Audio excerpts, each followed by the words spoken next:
dia a todos. Feliz sábado. É um prazer estar com vocês. Eu dou graças a Deus por isso, porque quando eu tinha 7 anos de idade, eu pedi a Deus, eu me lembro que foi o dia do meu aniversário, eu levantei as mãos assim para o céu e disse: meu Deus, ajude que eu vivo até os 25. Se Deus tivesse atendido minha oração, não estaria aqui hoje, né? Então, às vezes, um não é melhor do que... É bem verdade que naquele momento eu barganhei um pouco, disse 30 talvez, 35, aí parei nos 35, eu achava que era muito, muito. E isso faz 60 anos. Então é um privilégio para mim sentir que Deus me agraciou com muito mais do que eu tinha pedido.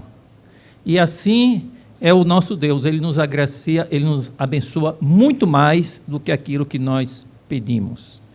Às vezes, dizendo não, nos dá muito mais no não do que se tivesse dito sim. Então, devemos ser gratos a Deus, louvá-lo pela sua bondade, pela sua misericórdia, pela sua generosidade para conosco. E, aliás, a mordomia cristã é exatamente para nos lembrar de que mordomia é espiritualidade na prática, é comunhão com Deus para refletir o seu caráter.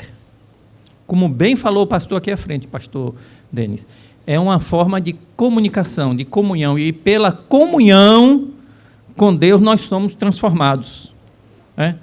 Nós compartilhamos traços do seu bendito caráter, de generosidade, de altruísmo, de amor, assim como Ele cria coisas, Ele nos deu capacidade de criar, de repartir e de amar. Que Deus maravilhoso. Louvado seja Deus pelas suas misericórdias sobre nós. Agora, eu gostaria de aproveitar, porque tinha uma foto minha ali, eu disse, puxa vida, não é minha melhor performance, por favor, mas eu gostaria de aproveitar e abordar com vocês essa questão, o tema da Casa do Tesouro. Eu acho que é um tema que temos falado em vários lugares, e é um tema que eu acho importante, porque Deus, quando Ele faz as coisas de forma organizada, de forma planejada. Deus não é um Deus de improvisos, E esse tema, Casa do Tesouro, é um tema que se encontra na Bíblia, em várias passagens. Agora, vocês, como líderes de igreja, tesouraria, mordomia, e todos nós, conhecemos essa expressão Casa do Tesouro de Malaquias 3:10, Vocês podem abrir a Bíblia e vocês vão encontrar lá Malaquias 3:10, Casa do Tesouro. Queria que vocês abrissem, porque é um tema que a gente retoma algumas vezes e deve ser retomado sempre, porque resgata o verdadeiro significado bíblico dessa expressão, ok? Essa expressão Casa do Tesouro aparece em vários pontos das Escrituras, tá certo? Mas aqui em Malaquias 3:10 ela é repetida e algumas pessoas dão uma interpretação diferente do que realmente a Bíblia e o Espírito de profecia querem dizer, tá certo? Então aí está escrito: trazei todos os dízimos à casa do tesouro, para que haja mantimento em minha casa, e provai-me nisto, diz o Senhor dos Exércitos, se eu não vos abrir a janela do céu e não derramar sobre vós bênção sem medida. Então há uma discussão de que a casa do tesouro seria a igreja local. E há uma discussão sobre isso. Há também uma discussão de que a Casa do Tesouro seria qualquer lugar onde fizessem a pregação do Evangelho. Se alguém está distribuindo folhetos, você diz, opa, aqui tem uma Casa do Tesouro, e dá o dinheiro para essa pessoa distribuir folhetos. Ou se alguém abre um ponto de pregação, aí você, ali é a Casa do Tesouro, aí você dá o dinheiro para ali para a Casa do Tesouro. E esse segundo argumento tem sido explorado muito por movimentos independentes, ministérios independentes. Então, eles têm... eu, quando estava vindo para cá, eu recebi um livro com 147 páginas, dos irmãos Standish, e eles tiveram um confronto com a igreja e acabaram criando um grande problema com a igreja, Mas eles fundaram um movimento independente, e aí eles começaram a divulgar que teria o direito de receber dízimo, porque o dízimo é para a Casa do Tesouro, e a Casa do Tesouro é onde faz o trabalho de Deus. E isso pode ser um pequeno grupo, isso pode ser uma igreja local, pode ser, mas será que é essa a compreensão bíblica? Será que essa é a compreensão que está no espírito de profecia? Será que nós podemos, no caso aí esse livro que eu li, né? Eu li o livro numa sentada, 2h30 eu li o livro todo. E marquei o livro e vou fazer uma pequena síntese, uma resenha crítica do livro, em breve. Então, é lamentável que pessoas que têm uma ânsia por dinheiro, para usar o dinheiro independente da igreja, façam argumentos tão distorcidos do que diz a Bíblia e o Espírito e Profecia. No livro Igreja Remanescente, alguns de vocês talvez tenham, quem não tem pode acessar através do aplicativo, no capítulo 12, trovões, raios, no capítulo 12, no final do capítulo 12 do Igreja Remanescente, a irmã White diz que nós não podemos entrar para nenhuma organização nova. E ela está falando no sentido de nos filiarmos para ali desenvolver o nosso trabalho, ou investir nossos recursos e nossos talentos. Ela diz, porque fazendo isso significa apostasia da verdade. E o que está acontecendo é que hoje nós estamos tendo grupos dissidentes da igreja que formam ministérios independentes, entre aspas, e eles estão querendo carrear ofertas e dízimos dos irmãos para eles. E aí eles fazem uma argumentação de que a casa do tesouro que está em Malaquias refere-se a qualquer movimento que esteja pregando o evangelho. Mas isso não é verdade, nem biblicamente, nem no Espírito de Profecia. A irmã White, inclusive, quando a igreja adventista ainda estava se constituindo, se formando, amadurecendo administrativamente, ela, várias ocasiões, não havia ainda o sistema financeiro de compartilhar os dízimos e as ofertas, os recursos, como nós fazemos hoje, né? Que vai do membro para a igreja, da igreja para a associação, a união, a divisão. Não havia esse sistema de compartilhamento de recursos. Então, os recursos ficavam num lugar só, e outro lugar, às vezes, passava a necessidade, ficava míngua. Então, naquela ocasião, a senhora White encaminhava dízimos para essas outras associações de forma independente, sem passar pelos canais, porque ela disse que Deus deu essa orientação para ela. Mas, posteriormente, quando a igreja se reorganizou, em 1901, alguém perguntou para ela se ela poderia fazer isso, ela disse, não, há um caminho muito melhor, e o caminho melhor é a associação que vocês fazem parte. Esse assunto nós vamos mostrar aqui para vocês. Mas o que eu quero dizer é o seguinte, de fato, Casa do Tesouro, qualquer lugar que esteja, digamos, pregando o Evangelho, é esse o sentido bíblico?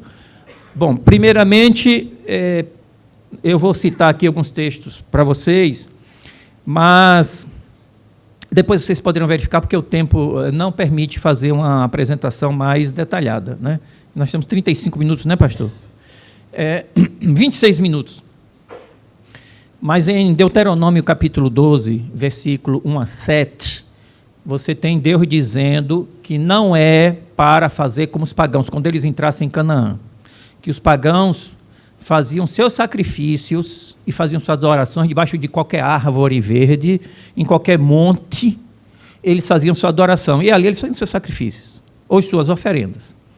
Mas aí Deus diz, quando vocês entrarem na terra que eu vos prometi, eu vou estabelecer um lugar, né, para esse lugar, um lugar só, vocês vão trazer vossas ofertas, vossos pactos e vossos dízimos. Anotem e leiam com calma depois. Deuteronômio 12, 1 a 7. Há outras passagens, estou citando essa, que ela é exemplar para o começo da história. Então, Deus não queria que levassem os seus sacrifícios, suas ofertas, para qualquer lugar, para vários lugares. Nem para qualquer lugar e nem para vários. Ele queria que fosse tudo entregue num lugar um só. E esse lugar ele apontaria. Primeiro foi Siló, onde esteve o tabernáculo, e depois foi o templo de Salomão. E ponto. Ficou ali para sempre. Ok? Quando você chega no livro de 2 Crônicas, capítulo 31, anotem também, vocês têm ali o relato da reforma de Ezequias. Na reforma de Ezequias, ele restabelece tudo, a casa do tesouro, e nessa casa do tesouro tinha tesoureiros para os dízimos, tinha tesoureiros para as ofertas, todos os dízimos de toda a terra de Israel ia tudo para a casa do tesouro. Ali eles anotavam, tinham registrado o nome dos sacerdotes, dos levitas, e havia prepostos pessoas encarregadas de depois pegarem o pagamento dos levitas e levar de carroça e de jumento para pagá-los, que eles moravam espalhados por todo Israel. Então, os levitas não recebiam dinheiro nas cidades onde eles moravam, eram 48 cidades. O que eu estou dizendo é o seguinte, no contexto de Malaquias e na Bíblia, no Antigo Testamento, não existe igreja local. Então, quando a pessoa diz que Malaquias está falando de igreja local, está usando uma comparação anacrônica, está jogando no passado uma coisa que só existe hoje. Então, interpretar a Bíblia é entender o que a Bíblia está dizendo. A Bíblia está dizendo que Casa do Tesouro era um centro administrativo financeiro, é um local único, nos compartimentos que tinha no santuário, onde eles recebiam todos os ofertas de toda a terra de Israel, inclusive dos judeus, e pessoas que não eram judeus convertidas de todo o mundo traziam suas ofertas para a Casa do Tesouro.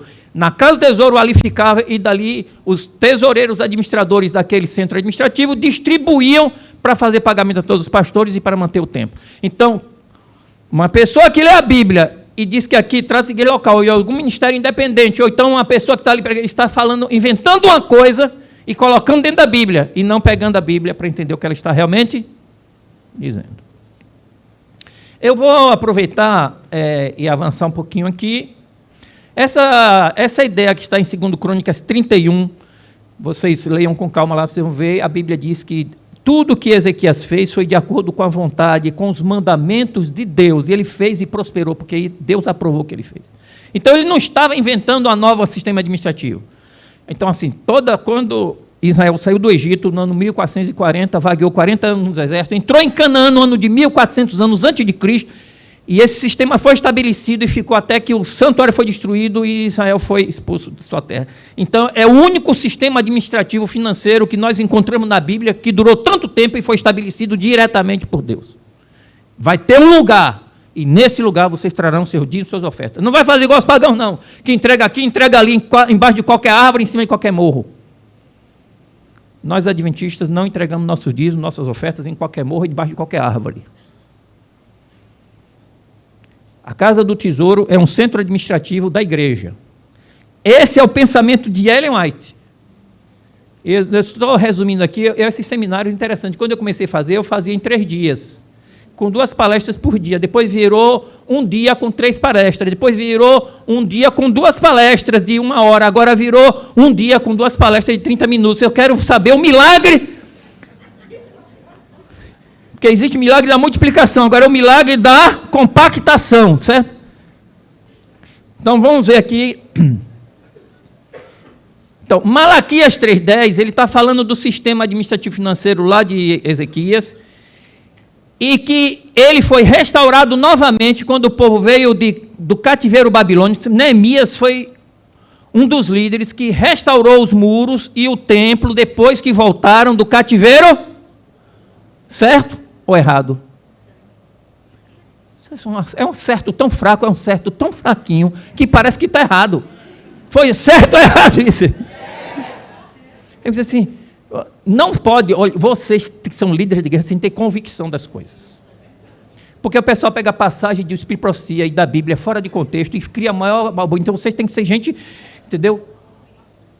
O pastor Gilson Brito estava viajando do Rio de Janeiro para São Paulo fazer uma semana de oração, explodiu uma turbina, saiu fogo da turbina, parou de funcionar, encheu o avião de fumaça, segundo ele me contou, e aí foi aquele desespero no avião, e depois da toda turbulência, aquela agonia toda, a gente querendo morrer, aquela coisa toda, quando acalmou tudo, o piloto disse: senhores passageiros, como vocês puderam perceber, tivemos um pequeno problema em uma de nossas turbinas. Está tudo sob controle, estamos retornando à nossa base no Rio de Janeiro, onde é nosso ponto de manutenção. O senhor não se preocupe, que vai dar tudo certo.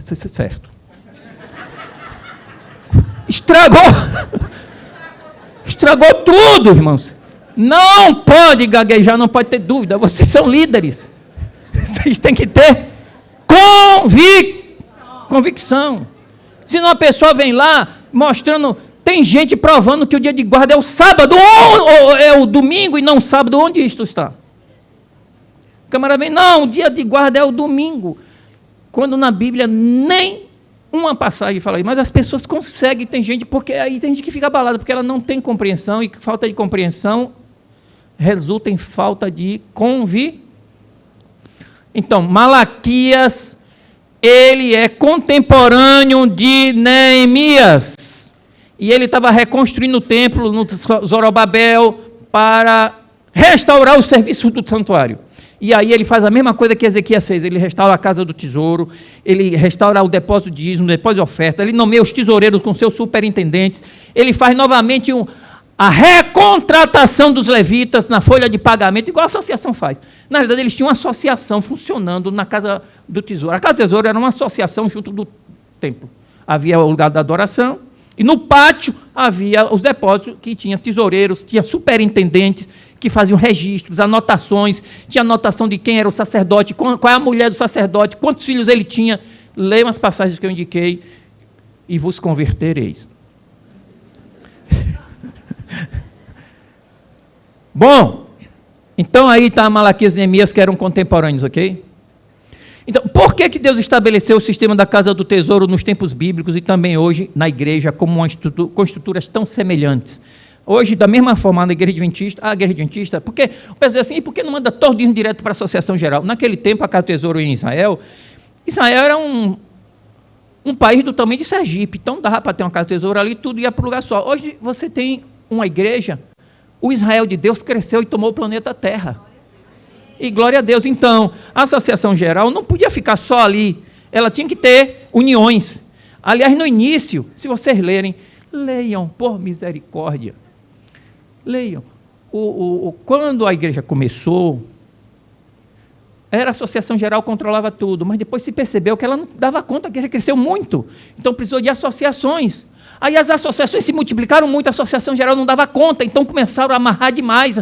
Aí, em 1901, as uniões, para poder ter mais talentos trabalhando. Então, quando você entrega seu dízimo na igreja local, ele já é um dízimo que foi entregue para a associação geral, aquele dinheiro não é mais seu, aquele dinheiro pertence agora à igreja adventista, a igreja adventista é mundial, a igreja aquele é um escritório representativo das uniões, da divisão, que por consequente é um posto avançado da associação geral. Esse raciocínio dos adventistas nós pensamos na igreja como um todo, um corpo único no mundo inteiro. Não somos como as outras denominações nós somos tal denominação, mas dentro deles tem tantas subdivisões com doutrina diferente, liturgia diferentes, que só tem de igual o nome, muitas vezes.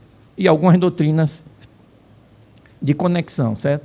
Mas nós adventistas não entendemos dessa forma. Nós não aceitamos entregar o dízimo ou ter rituais diferentes debaixo de cada árvore ou sobre qualquer monte. Nós temos um único lugar.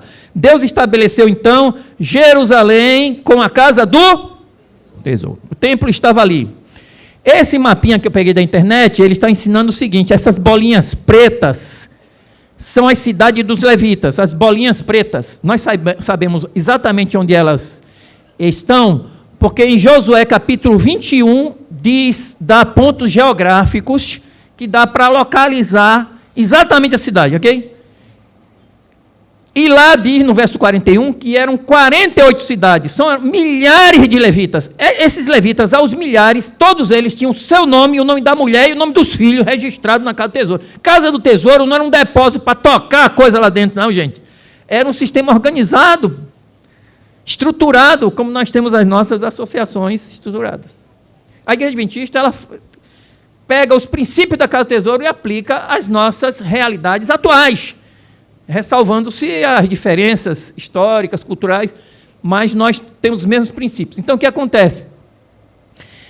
Em Josué 21, você tem ali essas cidades espalhadas com os levitas. Todos os dízimos passavam por eles, os levitas não recebiam nenhum dízimo, eles viam o dízimo passando, berrando, lá vai o dízimo para Jerusalém.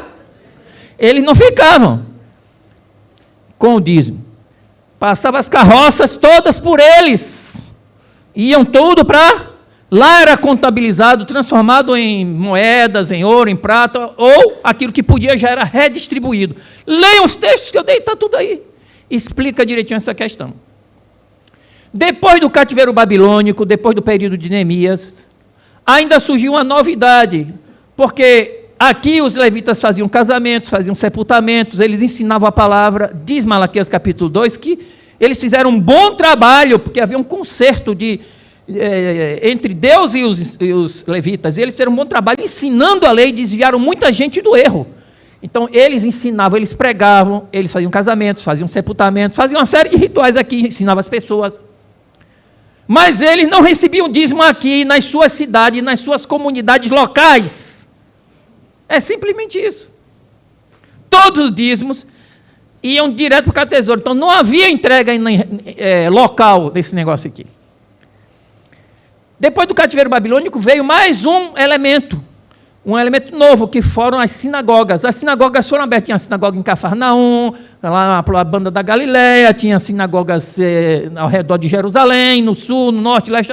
Havia sinagogas por todo Israel.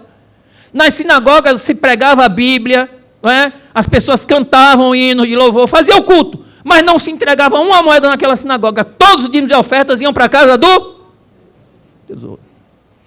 Então, como é que uma pessoa hoje vai dizer que a Casa do Tesouro é uma comunidade ou uma igreja local, se na Bíblia o ensino é completamente oposto? Entenderam essa questão? Alguma dúvida sobre isso? Se você tem dúvidas, pergunte na hora das perguntas. Mas não fique com isso guardado, para você não ter um ataque aí. Guarde a pergunta, que não tem tempo agora de responder, a não ser que você esteja sofrendo agonia intensa. Não sente que vai morrer e não vai morrer salvo, então você fala agora. Tem alguma dúvida sobre isso? Você pega a literatura, existe literatura sobre isso, fora da igreja adventista, ok? Levantamentos históricos das práticas judaicas. Não se entregava dízimos e ofertas fora da Casa do Tesouro. A Casa do Tesouro é um sistema administrativo financeiro que mantinha a unidade do povo de Deus. Porque eles mantinham a unidade dos sacerdotes. Os sacerdotes tinham que pregar todos a mesma coisa, porque eles eram pagos todos pela mesma instituição. Então, eles tinham um único discurso. Então, não existia a Casa do Tesouro como instituição fracionada, não é?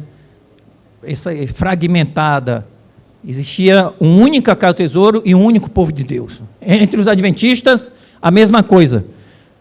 Nós temos uma única Casa do Tesouro, que é a Associação Geral, e as organizações representativas ao redor do mundo todo são as nossas igrejas locais, associações, uniões, etc. E todos nós adventistas como uma máquina só, unidos para pregar o Evangelho eterno e preparar um povo para a breve volta de Jesus. Ok. Bom, houve um momento em que a Casa do Tesouro parou de funcionar. Foi quando houve a apostasia de Jeroboão. Isso está escrito lá em 1 Reis, capítulo 12, versos 25 e 33. E tem um complemento do relato em 2 Crônicas 11, 14 a 15, ok? Então mostra que Jeroboão apostatou, mas ele dividiu o país em dois, mas ele percebeu que o país estava tendendo a se reunificar. Por que ia se reunificar? Ele mesmo que diz. Porque o povo estava trazendo seus sacrifícios, e a palavra sacrifício, a palavra zacá, significa oferendas no geral. Eles estavam trazendo seus dízimos, suas ofertas para Jerusalém. E quando eles desciam daqui, todos eles para trazer suas ofertas para Jerusalém, e os levitas aqui pregando que era um povo só, e recebendo os salários de Jerusalém, Jeroboão não gostou disso.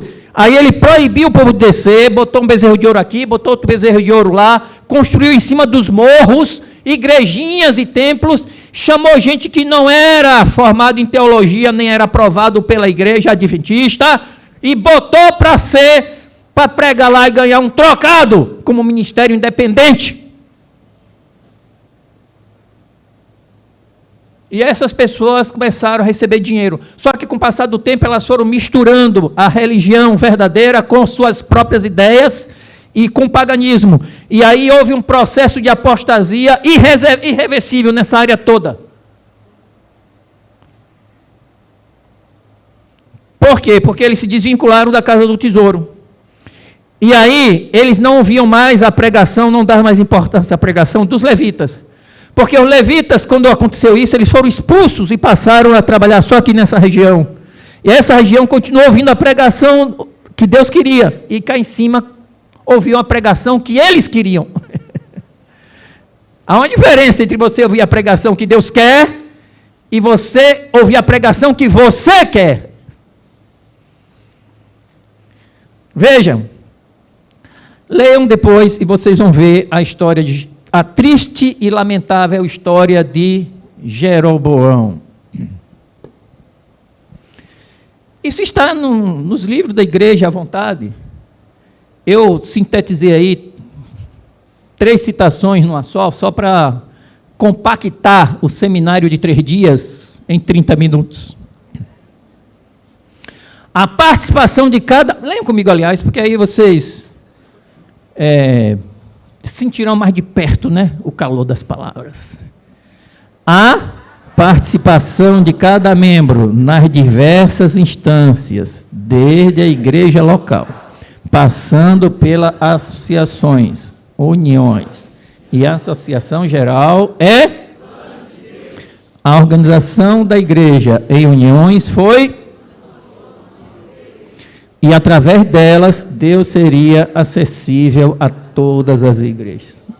Veja, a gente vê, a irmã ela dá uma visão muito espiritual ao sistema organizacional, que tem gente assim, não, tem a igreja CNPJ e a igreja. A irmã não faz essa diferença em lugar nenhum. Você não pode. A organização da igreja foi um plano de Deus. A organização foi uma solução de Deus. Não é para administrador, nem para membro, nem para pastor. Ela é uma solução de Deus através da qual Deus seria acessível. É Deus que está sendo acessível através do sistema de organização. Veja, a Bíblia é um livro, mas é um livro escrito. Não, ela é um livro escrito, tem papel, tem uma capa de couro, tem, mas ela é a palavra. Então você pode olhar como um mero livro de histórias judaicas, ou vai olhar, não, aqui é a revelação de Deus através da história. Vai depender de você, depender de nós, como olhamos. Você pode olhar, a organização é uma empresa, ou você vai dizer, não, isso é uma organização de Deus, é uma solução de Deus. A organização da igreja em uniões foi uma solução de Deus. É Deus que fala através da organização. Existe um discurso querendo sempre desacreditar o sistema organizacional. Ele tem suas falhas, mas já viu que na Bíblia, a Bíblia diz que o povo de Deus é o perfume. O apóstolo São Paulo diz, vós sois o perfume de Cristo, né? Já viram essa passagem na Bíblia, em Filipenses? Vós sois o perfume de Cristo. Nós somos o perfume de Deus. Nós somos o perfume de Deus. Mas perfume precisa de frasco. Entendeu? A água está aqui. A água é excelente, mas se eu derramar aqui, acabou, perdeu o seu valor, porque ela se espalhou, se contaminou com o chão. A água é boa se ela está acondicionada, se ela está no recipiente. O perfume de Deus somos nós. E o frasco do perfume de Deus é o sistema organizacional. Tire o sistema organizacional e nós vamos ficar dispersos por aí, cantando hino, daqui a pouco os hinos vão desaparecendo, a guarda do sábado vai se deturpando, o pessoal vai dizendo que presunto já tem, está tudo bem, e vai indo, daqui a pouco vai indo, e não volta mais. Então, quem foi que criou o sistema organizacional? Deus. Então, acondicionou a igreja num sistema organizacional. Deus fez isso no tempo de Abraão. Ele acondicionou a igreja, digamos assim, num sistema tribal. Em Israel, num sistema teocrático. O sistema teocrático não deu mais conta do recado para espalhar o evangelho no mundo. Aí o sistema eclesiástico, que é esse sistema que nós vivemos, que é a congregação mundial. Congregação mundial, já pensou? Uma congregação mundial. Não é uma igreja de adventista Itaboraí. Existe uma igreja adventista mundial que tem membros em Itaboraí. O raciocínio é diferente. Deus acondicionou a igreja no sistema organizacional. Destrua o sistema organizacional e você destrói a unidade pastoral. O pastor agora, cada um prega por si. O pastor agora é independente. Ele recebe da igreja local, então, de um irmão rico. Ou então ele é empresário que tem um supermercado e é pastor também. Aí ele, de repente, começa a pregar de qualquer jeito, o que ele bem entende, e ninguém pode dizer nada para ele, porque não existe mais uma associação para fiscalizar, nenhuma união para fiscalizar, nenhuma associação para fiscalizar se ele está pregando de acordo com a Bíblia e o dono de profecia. E aí um pastor da Bahia logo invoca de fazer Santa Ceia com acarajé picada e suco de genipapo. Eu falei isso em outros lugares. E a associação não pode fazer nada, porque ele agora está fora do sistema organizacional. Quem fiscaliza quem? Então, destrua o sistema organizacional, você destrói a unidade ministerial. Destruindo a unidade ministerial, que eles somos independentes, agora cada um faz o discurso que bem quer. E aí, quem vai ficar feliz? O inimigo das almas. Porque a igreja deixa de ser uma igreja unida, e a igreja unida ela não pode ser vencida. Eu não sou político, porque nosso candidato não é desse mundo, né? Nosso candidato é Jesus, que já foi eleito, só vem tomar posse brevemente. Não é verdade? E nós temos que lembrar que nós temos a nossa campanha. Adventista, unido, jamais será vencido. Adventista, jamais será vencido.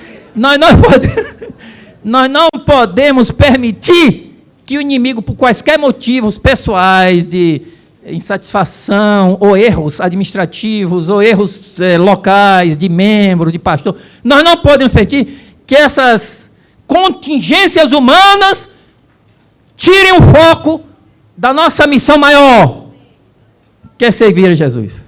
Entenderam? Então, o sistema organizacional é um frasco, onde está o perfume. E ninguém pode desqualificar o frasco. Porque, embora o importante seja o perfume, mas sem frasco, o perfume se perde. Então, por mais que o frasco esteja desgastado, o seu rótulo esteja arranhado, ainda é o frasco que Deus escolheu para botar seu perfume. Então, a gente tem que valorizar o frasco. Não porque o frasco é o essencial, mas o frasco é ele que guarda o perfume. E só tem um que pode escolher o frasco, é Deus. Deus escolheu esse sistema vai permanecer. Então, vocês não podem chegar lá e gaguejar. Vocês têm que ter convicção. Convicção. Vocês não podem dizer, não, está tudo certo. Vocês não podem dizer isso. Vocês dizem, olha, tem erros na igreja, frágil, defeituosa, mas é o único instrumento de Deus na terra, onde ele proclama a mensagem para os últimos dias. Convicção. Ah, está tudo bem na igreja? Não, não está tudo bem não, mas está tudo de acordo com a vontade de Deus. Ele vai levar o seu povo à vitória final e no final ele vai separar jogo do trigo. Tem falhas? Tem. Mas Deus está conosco mesmo assim, como sempre esteve na sua misericórdia. Vamos ler esse aqui juntos agora mais uma vez, esse aqui. Alguns, a ideia de que ao aproximarmos-nos do fim do tempo, cada filho de Deus agirá independentemente de qualquer organização religiosa. Mas fui instruída pelo Senhor de que nesta obra não há isso de cada qual ser independente. As estrelas do céu estão sujeitas à lei. Vamos ler, pessoal, por misericórdia.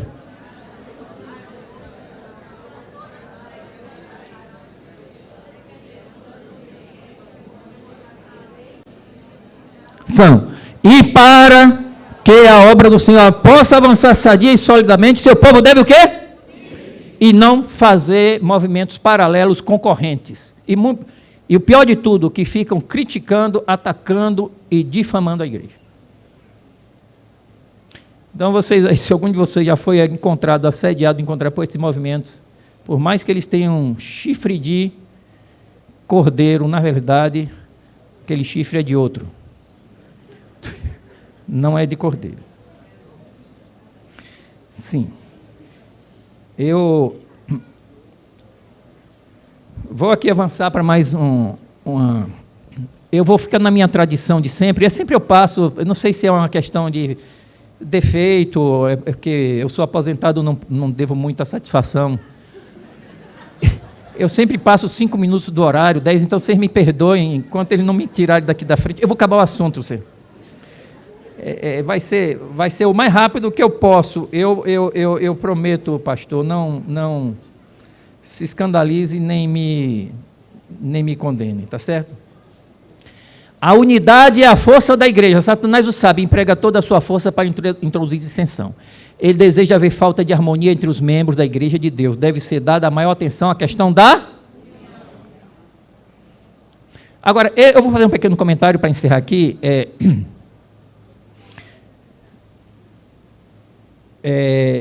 Houve um tempo, eu mencionei para vocês, está explicado, você pega... Eu fiz uma coletânea de textos, vou depois mandar para enviar para vocês aí.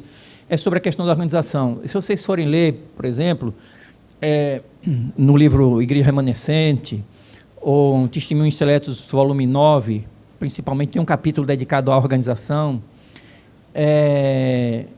vocês vão ver que a Igreja Adventista, em 1875, 1870 em diante, ela teve muito problema. Como eu disse a vocês, né? A Associação Geral já não dava mais dando conta de controlar tudo. Então, ficava escola sem assistência, algumas associações passando necessidade, os pastores passando até fome, tinham que fazer serviços braçais para sobreviver. Então, foi um período de crise, porque o sistema organizacional não estava ainda totalmente organizado, conectado. Foi um período de maturação, de estruturação. Então, nessa crise toda, eu disse a vocês, a irmã White aconselhava, ela mesma fez, ela disse que era um plano pessoal que Deus deu a ela, uma missão pessoal que Deus deu a ela para fazer, e que ninguém devia repetir isso. Mas, hoje em dia, muitos ministérios independentes estão usando isso para justificar eles fazerem o que a irmã White disse que não é para fazer. Aí cita a irmã White que fez, mas não cita a parte que ela disse que não é para fazer. Nesse livro que eu estava lendo de lá para cá ontem, diz isso. O camarada cita que a irmã White fez, enviou dízimos para a Associação do Sul, mas não enviou para gasto do Ministério Independente, enviou para uma associação da nossa igreja que estava lá sem receber recursos. Diferente, né? Mas não havia ainda as conexões organizacionais para esse processo de transferência de recursos, como hoje existe abundantemente, está resolvido o problema. Então, a irmã White fez isso, ela pegou o seu dízimo, recebia dízimo de alguns irmãos, encaminhava para esses pastores nossos no sul dos Estados Unidos e algumas instituições carentes. Tá. Posteriormente, em 1901, surgiram as uniões e esse problema se resolveu, porque agora a igreja podia compartilhar recursos pelos seus canais de maneira mais eficiente, de maneira equilibrada. Aí, depois de passar da crise, algumas pessoas procuraram por ela, pela irmã White. Procuraram por ela e disseram assim, senhora White, a senhora aceitaria que eu desse o dízimo para a senhora? Porque, olha, eu não gosto muito desse presidente, eu não estou gostando muito de como a associação está fazendo, eu não estou muito satisfeita com a cara do pastor, esse cara aí, falando essas coisas. Eu queria dar o dízimo para a senhora. E a senhora vai, manda para onde quiser, porque aí elas entendiam que a irmã White era inspirada por Deus, era uma mensageira de Deus, era melhor dar para ela do que dar para a associação. A associação são homens de carne e osso, como se a irmã White fosse um espírito. Mas tudo bem. Sobrenatural. Aí essa é a resposta dela. Está aqui. Está entre aspas, porque é exatamente desse jeito que está aí. É assim, leiam comigo. Agora vocês têm que ler. Quem não lê, não vai acontecer nada. Mas, por favor, vamos ler. Vocês me perguntam se aceitaria dízimo de vocês para usá-lo onde mais se necessita na causa de Deus. Em resposta direi que não recusaria fazê-lo, mas quero dizer que há um caminho, o quê? Esse caminho é o quê? Para um pouquinho. Você tem ali a profetisa de Deus, uma pessoa que recebe revelação de Deus, que recebeu a orientação de Deus como agir. E você diz, eu quero dar o dízimo para a senhora encaminhar, e ela vai dizer que tem um caminho melhor. O que é que pode ser melhor do que uma mensageira de Deus presente? Cara a cara, olho no olho, mano a mano. O que pode ser melhor? O que pode ser melhor? Ela mesma vai dizer, melhor depositar confiança nos ministros onde vocês vivem e nos dirigentes da igreja onde vocês frequentam. Aproximem-se dos seus irmãos. Será que a pessoa não entra na cabeça? Venha, profetiza. Antes de morrer, você vai dar o dinheiro para ela. Peraí, você quer dar o dinheiro para eu encaminhar? Mas tem um caminho melhor. Qual o caminho melhor? Vai entregar na associação. Vocês têm que ter essa convicção. Eu escrevi um livro explicando esses detalhes, inclusive todo esse detalhe do uso que ela fazia do dízimo. Esse livro, inclusive, está em PDF. O livro está em PDF. É um trabalho, olha, eu sofri escrevendo aquele livro. Eu sofri, porque tinha muitas perguntas, gente atacando a questão do dízimo na internet, eu peguei aquilo que fiz aquele livro. E o livro hoje está em 2 volumes, que foi conectado num só, e agora está em 2 volumes separados em PDF, que a divisão está divulgando. Que é o livro Perguntas e Respostas sobre Dízimo, que foi o primeiro volume, mas esse é um aspecto bem doutrinário. Esse segundo que eu fiz é aspectos práticos. Por favor, mande para os irmãos esse livro para eles lerem. De graça. De graça, irmão. Até injeção na testa. Que a pessoa recebe de graça, uma coisa que deu trabalho. Aí sim merece uma maldição. Uma pessoa que tem um negócio desse, com tanto engano, com tanto argumento na internet atacando o negócio do dízimo, e a pessoa não lê um material que custou trabalho, que está de graça disponível. Ok? Perguntas sobre dízimo. Bom, eu encerro aqui as minhas considerações dizendo que o líder da igreja, vocês, tesoureiros, diretor de mordomia e nós pastores, não podemos gaguejar se uma das turbinas explodir. A gente tem que ter tranquilidade. O avião, mesmo com a turbina explodida, ele vai pousar e vai fazer a sua viagem. O líder não deve apoiar qualquer plano para desviar de seu legítimo emprego o dízimo e as ofertas dedicadas a Deus. Eles devem ser postos em seu tesouro, a casa do tesouro, não é igreja local, nem ministérios independentes concorrentes. O seu tesouro, de acordo com Ellen White, melhor do que entregar para ela é a associação que vocês pertencem. Que o Senhor Deus abençoe vocês, ilumine nós todos, para que nós tenhamos uma visão clara de que esta obra é uma obra de Deus, é uma organização não governamental de Jesus, é a ONG de Jesus. Tem muitas causas no mundo, mas nenhuma causa é como essa causa que nós abraçamos, que Deus usa o sistema organizacional como um dos instrumentos, uma das ferramentas para manter seu povo unido e cumprir essa missão para preparar um povo para a breve volta do Senhor. Que Deus abençoe a cada um de vocês. Amém.